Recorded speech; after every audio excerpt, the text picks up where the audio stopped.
Thank you. Welcome, everybody. I have to tell you, it is my honor to be on these podcasts with you because our guests are amazing. And wait, if you don't know Linda Kaye already, you should. You need to add her to your list of friends, influencers, teachers, coaches, and amazing women, amazing people in the universe.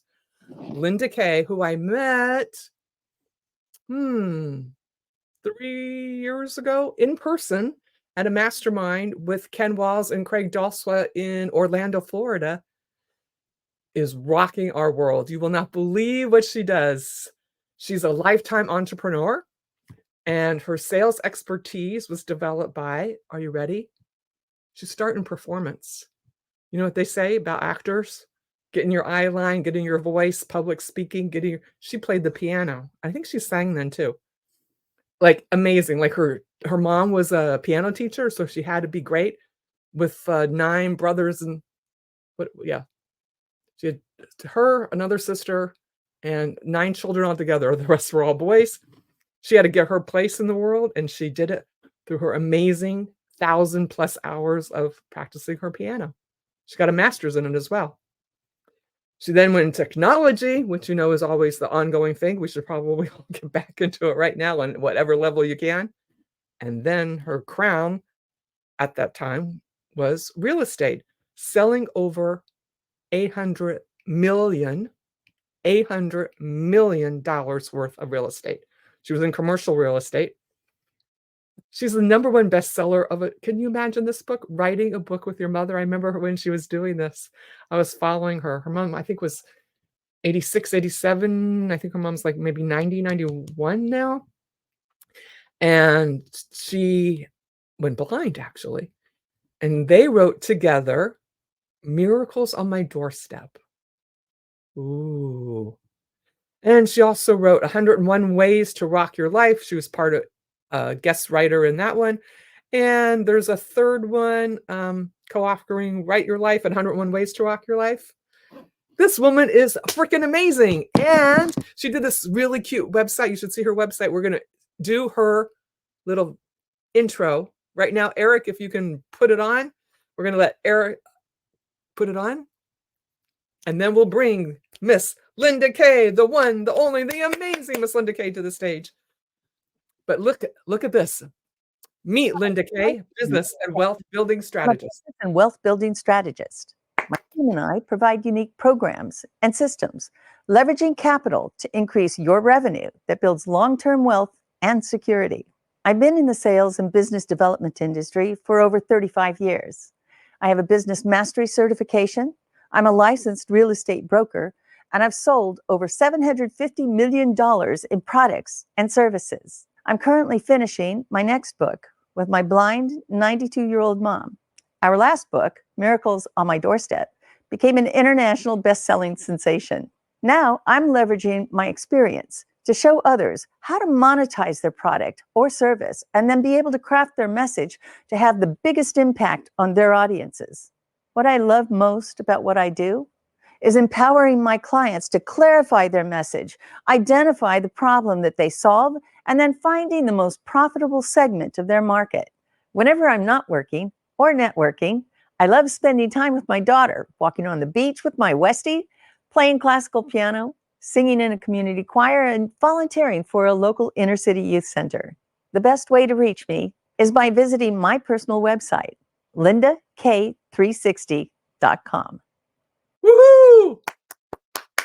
And now, without further ado, the woman, the myth, the magical goddess that she is, Miss Linda Kaye. Hey, Cynthia, how are you? I am so good, so good. And I'm so happy to have you on. I am so excited to be here. Wow, with an introduction like that, I'm like, I got to meet this person. It is you, my darling. It is you. And you are rocking your world. And I know that, like everything, we've had to pay a lot of dues to be so fabulous. and Patricia's on, who just paid an ultimate due, as a matter of fact. Oh my gosh, yes, and my heart still aches for her loss. Thank We you. love you, Patricia. We love you. Thank you so much for joining. And we appreciate, I don't know, do you know Linda Kaye in person? Do you know Patricia? Yes, of course I know Patricia. We hang out in similar mastermind groups. So Ken Wall's group and let's see where else. I think it's mostly Ken Wall's and uh, uh, Ken Walls. There it is. There's the connection. Well, just saying, hi, Karen. It is wonderful to be here. That is just an amazing thing that came about COVID, that you could really meet people all over the world and become friends and become so involved in their lives that you grow. I had the benefit of meeting Linda Kaye in person first. I can't believe was it really 3 years ago? It feels like maybe 2 years ago. I'm going to go with 2 years. That's it. I'm going to go with 2 years. Might have been 4. Might have been. Because you're already one book up on me. So, and I want to hear about your book as well. But I'm so excited to be here to share life, share stories with you and your audience.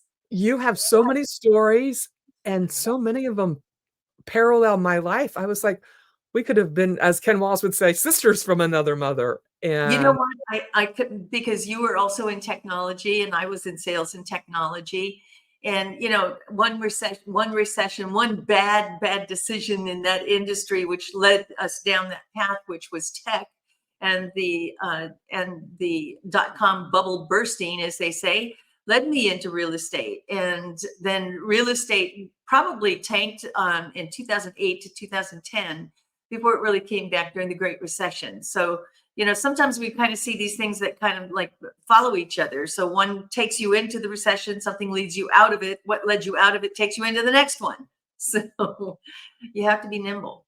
and your next figuring out who you are and reinventing yourself yet again and yet again and yet again. It's constant, because if we just stayed the same, that'd be kind of boring, wouldn't it? Really, I know. Where the fun be in that? I would like to, before we launch, I would like to go into your commercial real estate and how you did on your bio. I think it said 750 million, but I think you're up to 800 million now because you closed that I big deal. am. Yeah, I just I'm in a $50 million transaction right now. So Woohoo! You go, girl. we'll keep going. You know, uh, necessity sometimes is the mother of invention. And I found myself taking care of a sick husband that was very, very ill from a stroke. And I left, and this was right after the .com bubble burst, and it just seemed like the right thing to do, stay and just take care of him. But as it turns out, as they say, he went out for cigarettes and never came back. So that threw me into a cycle that I literally said, I've got to be out of this washer. I've got to be out of this cycle. I've got to be in the right energy to get myself what I considered to be the most important thing to do, which was to raise my daughter. And it was important to me, Cynthia, because raising my daughter in Malibu meant a whole lot more than it would say raising her in East Los Angeles. Opportunities wouldn't be there for her. She wouldn't have the opportunity to be and surround herself with the kinds of people that I wanted to give her the opportunities for. So, I had no skill in real estate, none. And fortunately, the barrier is very low to get a license, but to be successful with it, you've got to have a little bit more moxie than that. And so I looked around and I said, what is the most expensive thing I can sell? Because, it's not free to live in Malibu, and having a lifestyle that my then husband and I grandly had before his stroke. And I was working too. So we were doing well over $1 million a year, easily 22 years ago. And things can change overnight, as we know. Mm-hmm. Your opportunities can evaporate. Life as you knew it is gone. And what are you going to do? You're kind of left with this, am I going to get up? Am I going to keep going? Am I going to struggle? And that's really, Cynthia, when you need to understand your why. And for me, it was my child. And, now if I advance myself 20 years now into the future on that, your why doesn't always stay the same. And I'm going to say that again, because sometimes we can get thrown into a circumstance or a situation where we thought it was going to be something, or we thought it was going to work out or do something. And your circumstances can change. And so all of a sudden you find yourself in the, what do I do now? And many people could just go, well, I'll just go back to status quo. I'll just, move myself backwards.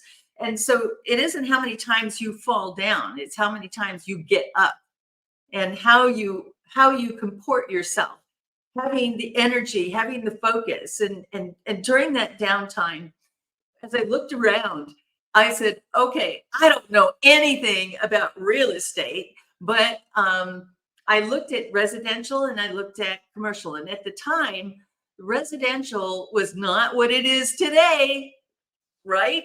Right.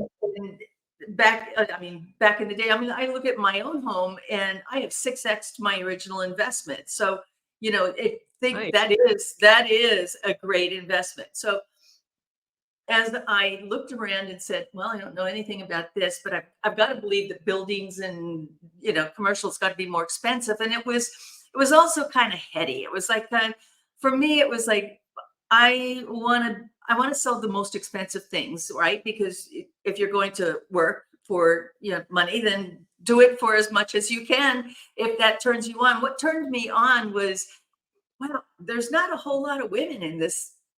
And it wasn't that men turned me on that this was, but I was familiar with it. It was an environment that I had grown up in. And growing up with 7 brothers, there's a lot of competition for attention. Woo. So you've got to do something to get attention. And when I was a kid, getting attention was either really positive or really negative. And I figured if my brothers were really good at getting attention, if I followed their lead, I was going to end up in juvenile hall. So I figured that I got to do something different. They're not willing to do. And sometimes that's what we do. If you're willing to put the laps in, put the reps in, right? And I decided I would do something that they weren't willing to do. And I took up the piano because, well, that's just for girls, right? And that's just for girls. And oh, you're just a girl. So of course you're going to play the piano. But being the daughter of one of the largest piano studios in San Diego at that time, there's a little peer pressure for the daughter of the teacher to really step up and be really good.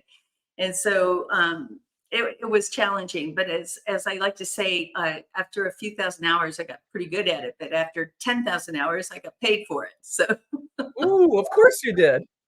that was a lot of fun. But so when you don't know how to do something, you just you follow the rules, follow the steps, figure it out, and keep on moving. Don't look back. So when I got to real estate, I literally said, okay, what do I know a lot about? And I said, well, retail, because duh, I like to shop. Yeah. Right. So I said, okay, I'm going to do retail. And I got pretty good at it. So from managing it, property management, to selling it, to acquiring it for my clients. And I have really been very, very blessed in my business to have legacy clients. And legacy, as you know, is one that will come back over and over again and then send their kids. So, 2 and 3 generation clients.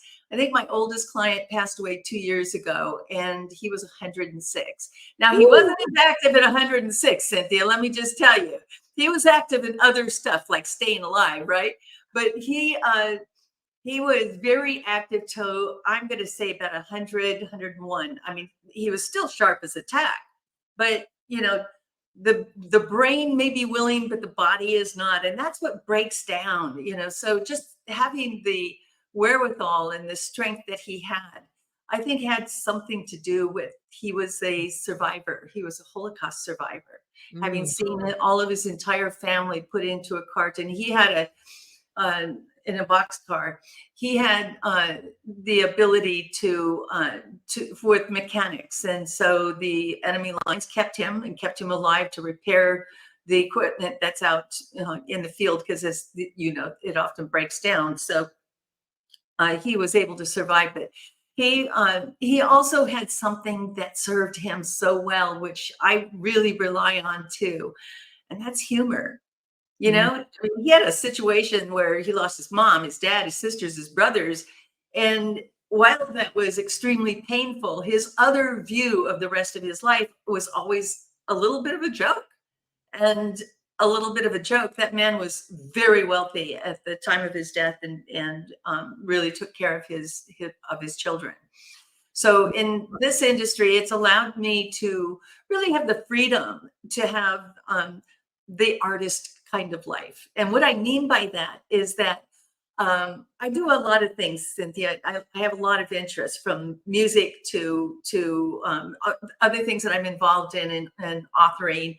But the real estate really gave me the flexibility to be able to do that, because when you sell a 5 or a 10 or a $15 million transaction, you can make a pretty good decent coin. So when I say the artist life, it would be like having a painting that you loved and adored and then sold, and it allows you that freedom of time to go back and make another something. For me, the make another something was spend the time with my daughter Elena, and being a single parent, that was really paramount. Her nanny was with us until she was 11 years old. Good. Till Elena was 11, not the nanny. Yeah, I got that. Thank goodness. And I always say she was the best wife I could have ever had. So she just Lucky woman. made it so easy. You know, I know being a mom has lots of pulls and challenges, and keeping my child busy with so many things, I think were a blessing in disguise, because she's busy today and she has a very productive life. And I just really am grateful for having had the opportunity for that to be my why. But, you know, when she grew up and flew the coop, I'm looking around at the walls of this house going, okay, what next? Right? Because Mhm. my why grew up and flew away. Raising her was the why of me being here. And so I needed a new why. I needed to understand, you know, that there are other things, there are other people I need to serve, there are other things I can do. And that's really when I started to look around and say, where can I be used? Where can I be most helpful? Where can I use my talents? And it turned out that my mom had gone blind in, I think she was about 87 at the time. She's about to turn 93. So Oh, at 93. 80, Awesome. Yeah. yep. And so at 87, she was kind of looking around like, I don't like this. Nobody's going to like it. She was independent. This is a woman that was driving, that was still working, for God's sakes. And when I say she was working, she was a an organist and accompanist at churches. So she played for a lot of events. And so she stayed active physically, until we kind of like figured out. I was watching her. Oh, Cynthia, this is how I found out that she couldn't see. I would, during Christmas time, I would come down to her church and I would sing in the choir. Now I'm listening to some pretty big clams. In musical terms, clams are, you know, in the whoops, wrong note, right? And I'm listening to this and I'm like, I glance over at her and I look at her. She doesn't see me looking at her, but I can tell she's faking it. Okay. You know when somebody's faking it, right? So if you're really good at something, and you know how, you know the secrets of what it should look like, right? Because you've done the reps. I'm looking at her going, she can't see the music. She's making this up as she goes. And so when after the service, I went up to her and I said, Mom,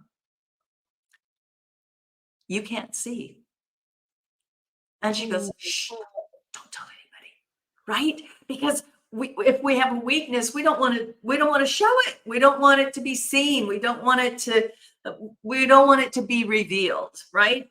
We reveal our own weaknesses in our own time frequently. But when somebody else sees it, and now they're going to go point it out, oh no, that's not a comfortable feeling. But we went on for maybe about 6 months of bumping into things and walking into things. And I mean, she'd get these big goose eggs up on her forehead. So what'd you run into? And she was too proud to ask for this, Cynthia. Sometimes when we need something, the hardest thing for some of us, including myself, is to ask for help, right? Yeah. And she did not want anybody to help her. She was like, no, I'm going to figure this out. And I heard her saying, okay, God, take me now. My life is over, right? Because you get thrown a curved ball, Cynthia, it's not fun, right? It's just not a pleasant experience. And you're going through it. But here's the thing. The only way out is through. Mm-hmm. Fast. Right? And the faster, the better. Please, God, hurry. Quick. So we're going to just take a moment and say, hi, Facebook user, put your name in, share it out. Someone wrote, hello, beautiful ladies. Both of you ladies are amazing women and rock stars. Woohoo. Yeah. Oh, and my then God. My neighbor, Grace Cavalieri, who is still working, says, so glad I got here in time to see Linda, who is not faking it. And she herself is 92 years old and was the poet laureate for Maryland for the last 4 years, and still has a radio podcast thing that she goes to the Library of Congress every week, I think, to do, and is still public speaking and driving and is amazing. And we're having brunch next Saturday. Oh my gosh. Oh, that's such a great story. Oh, and Lord. Karen says, now we know where Linda got her strong will. Stubborn. Mom is stubborn. Mom and those brothers. 7 brothers. Woohoo. Okay, so back to Mom. Oh, so Grace is inviting you to brunch if you want to come over to Maryland on Saturday. I would have to do it virtually. I'm here on the West Coast, so thank you, though. That's so great. That's so awesome. Yeah, Mom's very strong-willed, and her faith in God is what is her guiding light. It is her North Star. It is who she is. And when I heard her say these things, I just said, Mom, I'm pretty sure that's not how God works. I'm pretty sure that, when our warranty is up, then we expire. But and she was like, well, I don't really want to live like this. And I said, there's a reason why you're having to deal with this. And I know that sometimes we can't see the reason when we're going through it. We can only see our growth by looking back and going, oh, yeah, look, I grew this much, right? Remember marking those spots up on the wall as you grew up and you go, I'm taller than this and I'm taller and I'm taller, right? We only see our growth by looking back. And so she didn't know what was to serve this and what to do with this. And I said, well, have you thought about your legacy? She goes, legacy? What legacy? I got you, Mom, my kids, right? And she's still cranky about this. And I said, well, you should probably think about it before you're 6 foot under. And she goes, well, what do you suggest? And I said, I would like to suggest a book. Write a book. And Charlotte Frost is getting on a plane. She's working on her legacy, and she just wrote 5 or 6 children's books. And wow. She says, you know her, right? And I just saw her recently. Oh my gosh, I love her children's books. Oh, they're so awesome. They really are. They're really terrific. I just happen to have one right here. Oh, that's so good.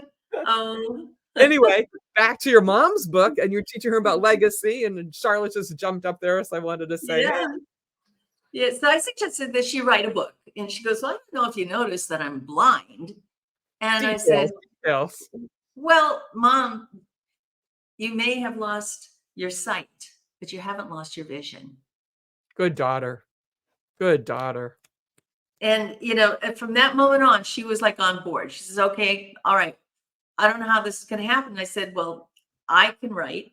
I can ask you questions, and I'll just write the book for you. And so I would interview her, and I'll tell you, it's one of the coolest experiences because one of the that's wonderful. Thank you, Oh, Patricia. That's so awesome. Thank you. and you were an One of the, inspiration to us, Patricia.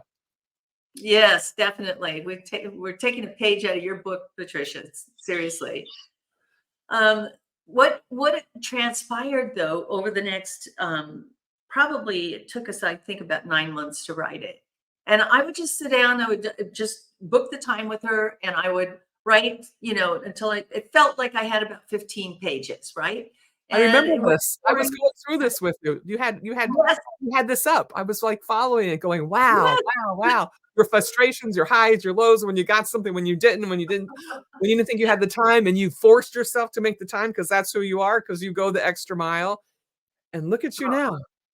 You got the book. Well, not only did we get the book, but we got a number of interviews. We had a number of I poured this was a love project for me. So she has a website, Miracles on My Doorstep. She's got a Facebook page, Miracles on My Doorstep. She has it. So I just had my VAs just turning stuff out as much and quickly as possible. I put a playlist together so that you could listen to a song that was curated for each of the chapters. And Oh, so brilliant. it was just So it was brilliant. it was so good. It was so fun. And of course, working in Craig Duswalt's mastermind as well, and really reaching out to our community, I really asked for support and got that international best-selling author title. Woohoo! Woohoo! That just it came. Now this is interesting. Cynthia, it actually has been about almost it's 2.5 years, because what happened next can only be called divine intervention. And not to say that war is divine intervention, but as it turns out, and we released the book just before the end of the year, as the war drums started sounding, we're like, could Russia really invade Ukraine? Could they really do that? Could they really? Is it possible? And sure enough, in March, they attacked, right? And now on everybody's lips is who's Ukrainian, who's got a story, who's this. And as it turns out, we are from the Ukraine, and we started getting phone calls. And I'm going to tell you what, this is how God uses you. This is God's joke for us, right? We're miserably miring in our own misery, making other people miserable. And then all of a sudden, she's a best-selling author. She's getting phone calls. We were interviewed by radio stations, television stations. We spoke to over 1 million people year before last. And that gave her purpose. See, our purpose changes over time. And purpose and why, I think, can be interchangeable. For me, it is. So my purpose at that time was to be able to be an inspiration for her and to be her eyes so that she could tell her story. So she could tell the story that she wanted to tell. Now, she says, what do I say when they ask me, when did I leave the Ukraine? I've never even been there. So, and I said, just handle it. The family came here, at the beginning of the Bolshevik takeover. That's all you got to say. You just know your history, because they'll go, oh, I don't even know anything about that history. Let's talk about something fun. And they would ask her questions. On the back of that book, I wrote, she said, I don't have any expertise in anything. And I said, well, Mom, you did have 9 of us, 9 kids, not one Cynthia was a twin or a triplet or a quadruplet or a litter. I mean, one after another, right? I said, so I think after 81 months of pregnancy, imagine this. After 81 months of pregnancy, she has some expertise in early childhood development. For sure. For sure. So that's what we talked about. And you had your own little mastermind going there with 9 children right? and your parents. Yes. In fact, let's see. Grace wrote, what is the value of a mastermind? Maybe you want to chat with that, because that's how we met, at a mastermind. It And really your is. mother you had one in your family. Because you were beating your brothers and sisters because you wanted to be the best. Oh, don't even get me started. We were we were merciless. But masterminds are really awesome because you find like-minded people in these events, right? And so you find people in different walks of life, in different businesses, but we all have something in common. We all have a goal that we're driving towards, whether it's to write that next novel or to coach people into and to inspire people to do their next thing that they've got. And having a mastermind says, here are some tools over here you might want to consider. Here is some inspiration over here that you want to consider. Here's Cynthia doing this book. Let's help Cynthia. Let's promote her and get her up to the next level. Let's get her a #1 best-selling hit or best-selling authorship. And so a mastermind is generally led by who somebody would respect, right? So you'd be a leader in this, in how we met. It was Craig and Ken, and then Ken had his own mastermind, and so we followed suit into that mastermind. And so it just you find yourself being able to think and do and be clear and get clarity about what your message is, right? For me, I struggled with what I'm doing right now because I couldn't articulate what my value was, right? Even though I knew that I was really fantastic in sales, getting that message so that the people that I was trying to reach would raise their hand. And that is really an important piece and an important element of what we do. And so who's your audience? Who do you speak to? What problem do you solve? And so I had to really go and do and articulate that internally and get my message really tight, and then say, okay, what's the most profitable segment of that market? Let's go after it. So Have you always been driven by where you can make the most money? No, actually, I'm doing just the opposite right now. Right now? Yes. Yep. You are branching out. Talk a Yeah. little bit about your volunteer work that you're doing. That's quite amazing to me. I'd like to hear more about that. So there are a couple of things that I do. So one of them actually feeds the soul. So Oh, we love as that. as a musician, I loved performing, but when it got to be a job, that's when I really said, I don't want to do this anymore. And so I stepped back from it. I did other things. I worked with, I did independent promotion with Janet Jackson. Yes, talk a little bit about that too. That's so fun. And who's the guy? That song you like? Mac Davis. Oh my God, I worked with Mac Davis. You picked a fine time to leave me, you heel, right? No. 400 children in a crop in the ground. Yeah, and Vesta and Tony Bennett, and just doing independent promotion. Barry White, The Man Is Back, working on these albums and these projects. And so when when that market kind of shifted, and sometimes again, necessity is the mother of reinvention. When the market went into a prolonged strike, I had to find my voice again. I had to find a place where I could be. And I've always kind of reached back to education. When I'm trying to figure something out or I'm struggling with something, I'll go to educate. And so I applied and got into law school. And during the day, I found a job. I found a job doing sales, inside sales. I really never considered, hey, you're on a stage and you're selling your personality, or you're on a stage, you're selling a song, you're selling a message. And it never occurred to me that I was ever doing sales. It just didn't. But for me, it was like, well, this is fun and this is a natural thing. And I like this and it kind of feeds me, right? But in doing the inside sales work, I didn't know anything about one of the most boring products you could ever imagine. Think boring and then double it. Okay. I was selling magnetic backup tape drives to the IT professional. I didn't even know what an IT professional was. I had no idea. Right. But it turns out that if I could read a script and I could follow the rules and call into a very target audience, Mhm. they might actually listen to me. Mhm. And month one, I did Zippo.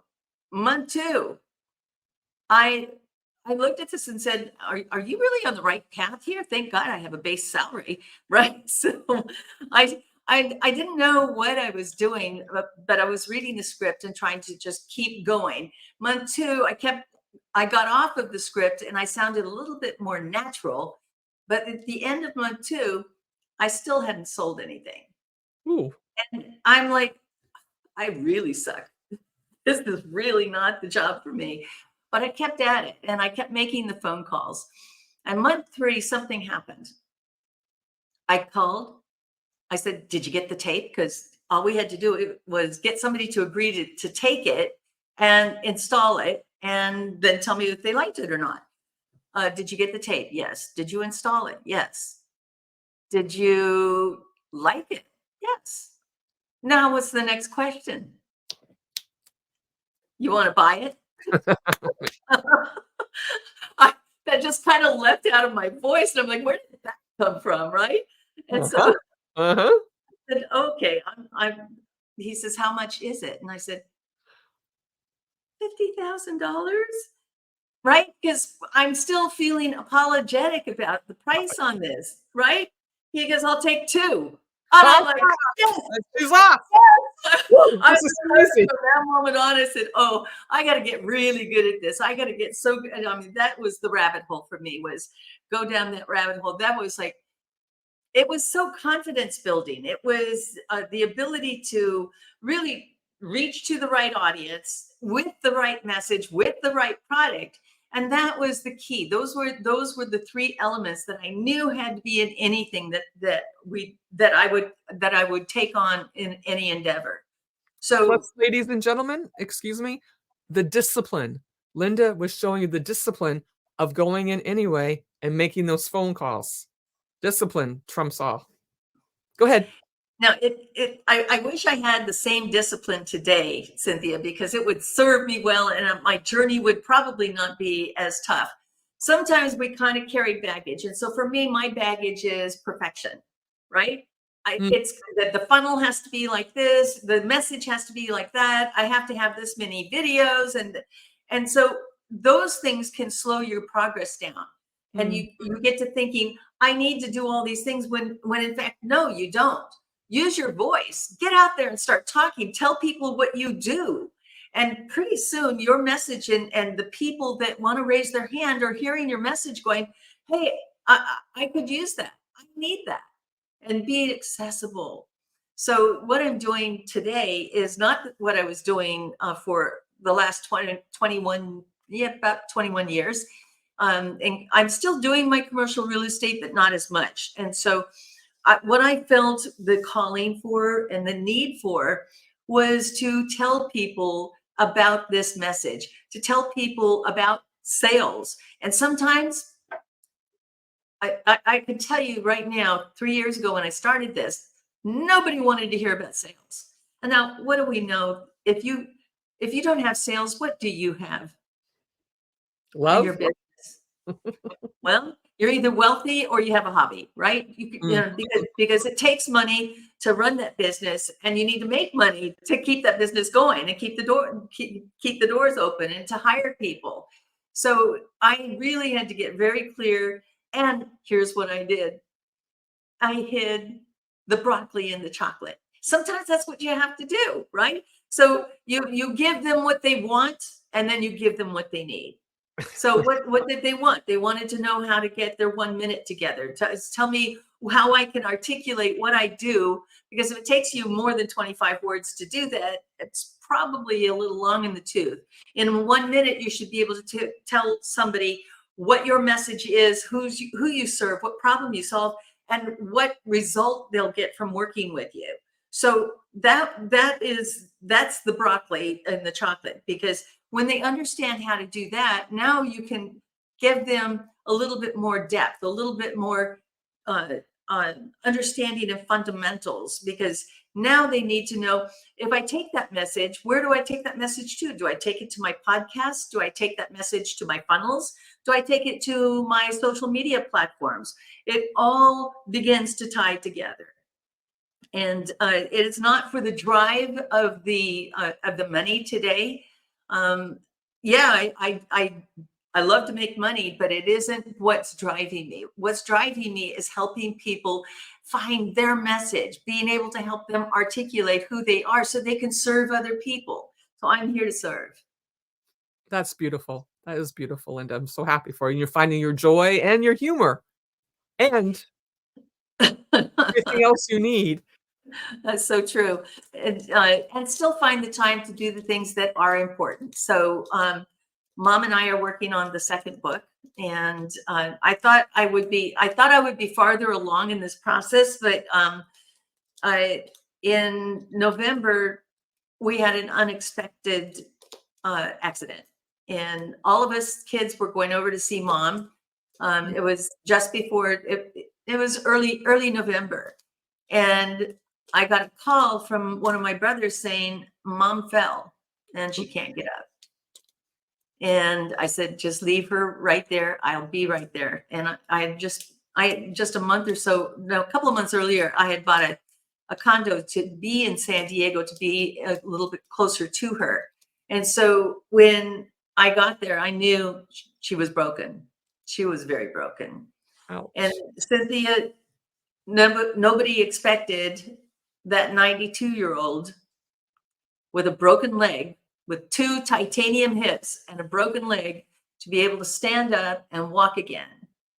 But of course you did. In fact, they kind of wrote us off, put us into, the big room at the hospital where this family can gather and say their goodbyes. Now, I have a funny story to tell you about this woman. Just before her surgery, she goes, gather around. Now, Fred, I want you to do this, and James, I want that, and I said, Elena, because she had immediately come. I said, record this. And so Mom continues to eulogize herself, right? And she talks about what she wants everybody to do. And then they all lay hands on her and they pray and they ask God for his divine wisdom and to guide the hands of the surgeons. And I pray, and now we have a little bit of laugh. And I glance over at Elena and I go, how many of these have you done with Grandma? This is the third one, Mom. And I said, and you guess what? We're going to play every one of them at your funeral, because we have laughed at this so many times, right? So yeah, she's been able to keep going. So it did put us back a little bit, but beyond his promise, what's our part? And it's really sort of a little bit closer view about who you are. Hey, Eric. Oh yeah. Oh my gosh, I haven't seen that name in a while. Hey, Eric. This is awesome. Lori is a great supporter. We love you. Thank you for being on air. It's Yes, nice to meet absolutely. you. And you've seen the amazing Linda. You haven't seen her in a while. And this is a great story about her mom, 92 years old. Yeah. So we'll finish the book, but it explores aspects of Christianity that we kind of take for granted, right? My personal favorite chapter. It's not my fault. You made me do it, right? Ooh. And so it's the idea of us taking responsibility for our actions, or the 4 pillars of forgiveness. Why do we have to forgive? What they did something wrong. Why do I need to forgive them for it? Right. So it's really a closer aspect of Christianity in their view. But to answer your question, going back to what am I volunteering in? Cynthia, I did not expect this, but I have volunteered for maybe the last 10 years singing in something called the Lawyers Philharmonic and Legal Voices. So the choir is the legal voices. And I have been a best kept secret in that group, just hiding out in the alto section, right? What else are we hiding that we could be helping with? So it came down to, we really need somebody to play. And I volunteered. and I started Good for playing. you. And I don't play for all of their rehearsals, but a good deal of them I do. And this is sitting in front of judges and attorneys and magistrates and people in the legal industry. And I'm like, knees shaking, right? Really? You? Knee shaking? Bob Donnelly's enjoying the story too. He says it's a great story. Thank you for Oh, sharing, Linda. It's oh, wonderful. But I it can't was, believe your knees ever shook. they do. I They can't do. even phantom this. They do. Anytime you're doing some, I kind of took that talent for granted because I mean, there was a time, Cynthia, when you could put anything in front of me and I could play it, from Chopin to Mozart. I don't care what you put in front of me, I could play it. And after a long spell, and I don't know why I didn't, I don't know why I stopped playing, because I love to play and the enjoyment of playing, but it could be the brashness and the brightness of this piano in the house. But when I would sit down to play, Elena would cry.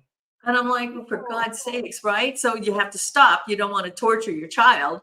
And, when she was no longer there, I was still nursing that child in a way that I was denying who I was as a musician. I was denying myself as the joy that I get from that. And so breaking through that, I was surprised at how well I still played and how much I had lost. And so, it's going back through the reps again. When you know how to do something, and you can get, maybe I'm faking it for myself, but other people don't see that. So No, you're doing it for yourself. There's no fake. It's you. Those 10,000 hours of discipline are just percolating back up, and they're little seeds. You know how spring comes and the little seeds come up because you're a gardener. You have beautiful flowers. I I actually took love these out of my garden to inspire you oh, because your garden was so beautiful. I was like, they're well, that's gorgeous. that little seed. You're coming out, and now you're playing your piano and you're singing in your choir, I and also little sing Linda's coming forth again.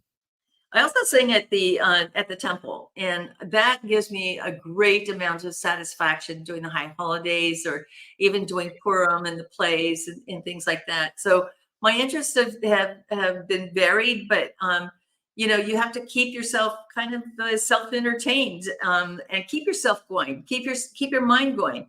I look at my mom as inspiration. She reads something like 4 or 5 books a week, and these are all audibles, right? Oh, But nice. she Excellent. stays until she reads and reads and reads and reads, because she wants to keep her mind sharp. And of course, I said, we've got to keep you going because we'll have interviews coming up on this next book. So it Yeah. ain't over till it's over. It's never. Eric says it's a part of you, maybe even an extension of you. I think you're right. I think you're right, Eric. And he says Oh, he can sing so low. We have to hear Eric. I haven't think I've heard Eric sing. And we might have to get your mother connected with Grace. Maybe they can have a little conversation, these two. I'm just saying, my goodness. Grace is 92, right? Right. And she's written like 27 books, poetry, and done some plays. And Wow. she's amazing. Just amazing. Amazing. I bet they would get along really well. They could have a little Oh, phone call and oh, no doubt, no doubt. Listen, frequently I will call my mom and I can't get a hold of her. Right? I own a Scheidmeier baby grand, which has been my angel. I do not read music, but I play by ear. Yes, Patricia, and not both. you can have your own band. Linda, you can play the piano, and Patricia is currently playing the drums. Drums. That's right. Oh my God, definitely. Oh my gosh. Woohoo. I'm all in. Definitely all Oh, in. nice, Grace. Grace is all in to talk to your mom. This is cool. We'll have to set that Great. up. Oh my gosh, I will definitely make that Thank you, happen. Grace. That would be amazing. That is a gift really unto itself. But I know how much time my mom spends on the phone, because I'll call the main house and she doesn't answer. Then I'll call her cell phone and she doesn't answer. Then I'll call a brother that's there. Could you go get her off the phone so I can talk to her? Well, excellent. Excellent. She's reaching out to community and conversing and talking to friends and neighbors, and who knows who else. Maybe there's a in there. It's so funny because even at 92, she's still dishing advice. Well, how much wisdom can you, I mean, you have to be like pouring out wisdom. I know Grace does. She keeps me on track all the time. She's like my little guardian angel. Oh, that's awesome. Tell me about your second book. I didn't know that the second book had already come out. So tell me about that book. It did. It's wonderful. It is actually helping people over 55 who didn't want to live in one of those places. So they get on a cruise ship and they do their cruise ship like $1 million, $1 billion homes, and then they go I to, love that. and of course they go to my beloved Seychelles Islands, and there they do something good. And in this particular one, do I have one here? In this particular one, they're saving monkeys. So they save the monkeys, and probably Eric could get it up faster, but there it is. And actually, I'm working with Mark Victor Hansen, and it's going to be a series of 6 or 7. And there's the other authors are picking their own mission to help the world and expressing it. And it's Oh my gosh. it's a Oh, lot of, that's so awesome. so thanks for asking. And what's the title of your next book, my darling? So I have a book that I co-wrote with somebody that just literally walked back into my life after a 35-year absence. And yes, Grace, that is true. Works, inspires, and entertains both. I love that. What a great message. You have such a wonderful audience. That's And so Grace inspires me. I want to be like her. good. For real. So what I we haven't met your mom yet. after a 35-year just absence, we used to be co-writers in music together. Mark Daniels and I started connecting. He says, "Let's write a book," and I'm like, "You gotta be kidding, right?" No. And so we're just finishing the third segment on this. So the first 2 segments are written, but this is called Selling in the Spirit. So really using your spirit and what does your spirit say about how you present and how you build team and how you build rapport, how you build receptivity in other people by being receptive yourself, right? And so I don't think we'll have that quite ready for, I've got a couple of things coming out. I did a commercial real estate course, and that's what I was writing when I came back. When we first met, I was doing the syllabus on that. And we finally put that in the can and in November, December this last year, where they've just edited it, and this was picked up by and produced by the largest real estate school in the U.S. So I feel very honored that they chose me to tell the story and to tell the course and to build the course for them. And of course, I want to go out and do the promotions. So I'm just really, as I said, very, very blessed to have so many things going on, and they're all blossoming here in springtime. Perfect. It's so fun. And Patricia says selling by spirit. She loves that. Yeah, so, and I think that I'll definitely build that and bring that to your community when we get ready to take that to market. But selling in the spirit, it just has a good feel to it. Yeah. And then to back with my mom's in my book, and I enlisted the help of 2 brothers now. So the feeling of making that a family legacy was important to me. And even though my brothers lacked the skill of being able to write or articulate or even to tell the story, the gift that I have within me to be able to share with them will help them and has helped them to develop their own story. So my older brother, what is the kernel of your real estate message? Kernel of my real estate message. That's an interesting question, and I don't want to treat that by being glib. But the kernel of my real estate message is that together we can build. Together we can build. Because real estate built a career for me. Real estate builds communities for others. Real estate gave me the momentum to be able to keep my home, and for that home to now be paying back dividends by 6xing itself. So it does, it builds community. So that's my kernel. But I'm just curious about where you're going to go now with the book and what you're doing with how your message is being articulated, because I love this show. And every time I see a new guest on here, I go, oh my God, she's just, oh, I haven't seen that person for a while. Oh, I have to sit and listen to that. Right. And it's so much fun. It's a blessing to see what you've done with this in your podcast. And you've only done 20 of them. That's what I heard at You're the number show. 20, lucky number 20. Woo! Decade. I got a decade coming up on my birthday, so I like Woo. this decade When's your idea. birthday? May 8th. May 8th? Yep. That's amazing. Mine's May 9th. What? What? I don't think I knew that coincidence. That's Is amazing. funny. And it's Mother's Day weekend. That's correct. And you must be very used to sharing your birthday for Mother's Day, because it happens to be the second weekend. And so unless our birthday's in the middle of the week, which ours is this time, but Mother's Day is that previous Sunday, it's got to be. Did you enjoy it as a kid, or did you feel like, hey, it's my birthday, pay attention to me? No, my mother was my best friend. Yeah. She left me way too young. Aw. But I remember when we lived in the Seychelles Islands, and I bought her a birthday card with a beautiful picture of a girl in a garden in a bonnet with her flowers, and it said happy birthday. Oh, happy Mother's Day. My mother bought me the same card with the same image, but inside it said happy birthday. Of all the Hallmark cards in the universe and in this store, we bought each other the same card. That is a Hallmark story right there. Yes. She's at Arlington National Cemetery and has been there since 1979. So you are so blessed to have your mother at 92 and counting. I truly, truly am. And I said this, I made a post about this recently, that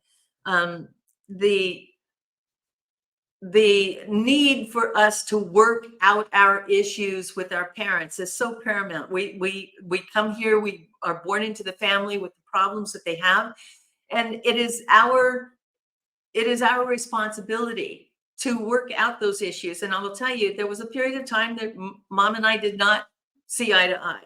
In fact, we saw opposite eye. And in fact, I told her one time, I said, she was telling me to practice, and I just looked up at her and I said, I'm going to be better than you one day. And she told me this story recently, and I'm like, wow, that's really incredible. But I'm so lucky to have her, and to have her express who she is. I never knew. I mean, over the years, of course, when I was in Japan, I was performing, and with an all-female band called the Cherries. And Ooh, there's a story in there, ladies and gentlemen, and we have to have her back on for this one, because unfortunately it is already 8 o'clock. I don't know how that happened. oh no, we got more to go. I know, but we can't. But go ahead, just give one more sentence. 2, 3. Okay. So for the message of working out the issues, that is so critical, is so important. But I got to know my mom in writing this book in a way that I never knew who she was. We don't think of our parents of having a love story, but she was in love with my dad.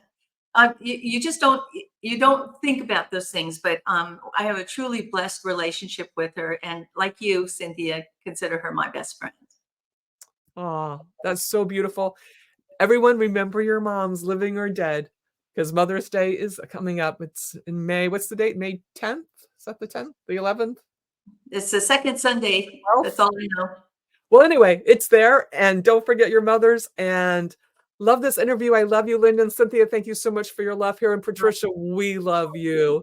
Thank you. Love Thank you so much. This you was all. wonderful. This was so much fun. I like to just hang out with you. I wish you lived closer. We'll have to figure this out. Anyway, we get our moms connected to talk. And thank you all for joining us. We love you so much. Josh and Patricia and Eric and Grace, and I don't know who else was there. Eric with a F and Eric with an R, and everyone else who's joining on platforms I can't see. Share it out. And don't forget your moms. We love you. Bye-bye. Bye.